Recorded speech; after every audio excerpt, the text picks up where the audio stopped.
Okay, calling all true crime fans. I'm here.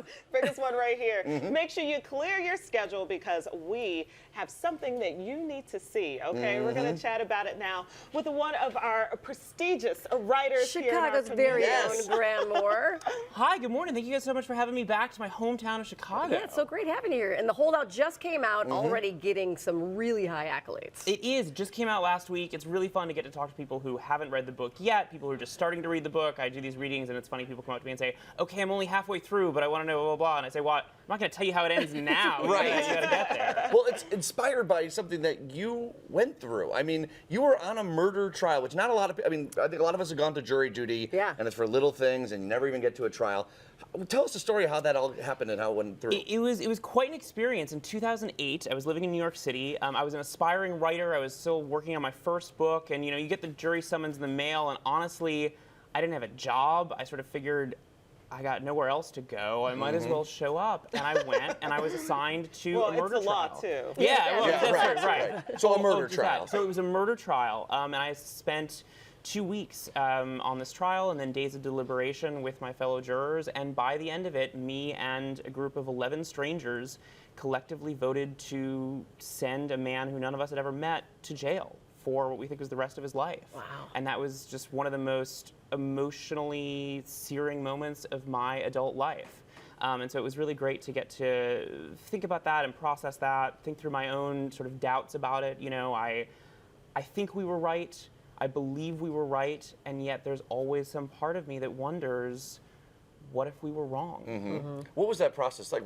Early on in the process, I don't want to dive too deep into it because I imagine it goes into the book too, and don't want to do the spoilers, but it must have just been this. In those jury deliberations room, the evolution of how that decision comes out is just striking and emotional. It was a passionate set of debates, and I will say that one of the things I found really inspiring about it was here you've got 12 different people from all different parts of the city, all different walks of life, all different backgrounds, and we had different opinions, we argued about those opinions vocally, but everyone was doing their best. Everyone argued for so long because they really cared about getting it right and about doing the right thing, even if we disagreed about what the right thing was. For sure. So now you're getting picked up by Hulu. We are. We're going to make a TV show out of it, which That's is so really cool. fun to get to do the book and then get to kind of reimagine the story for television.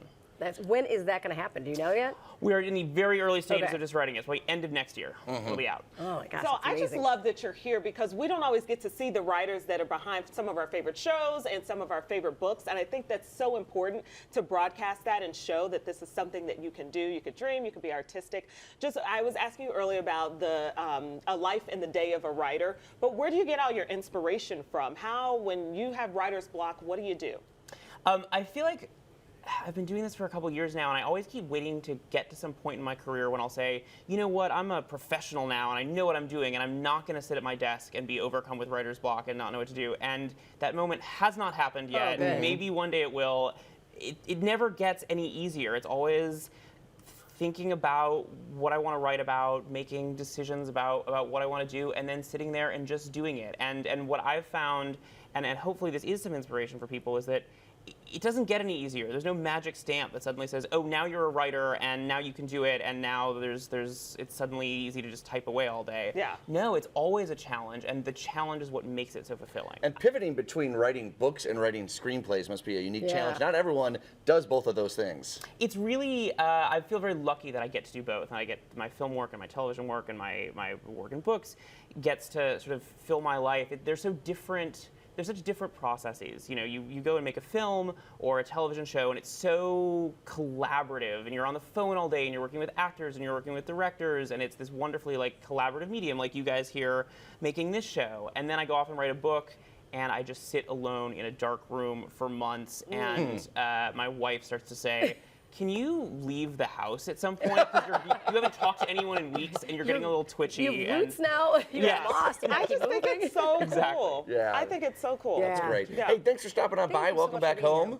My pleasure. Thank you guys for having me back to Chicago. For sure. Yeah. All right, to keep up with Graham Moore, follow him on social and be sure to pick up a copy of the book, The Holdout, where books are sold, and keep a lookout on the series on Hulu as well. Awesome.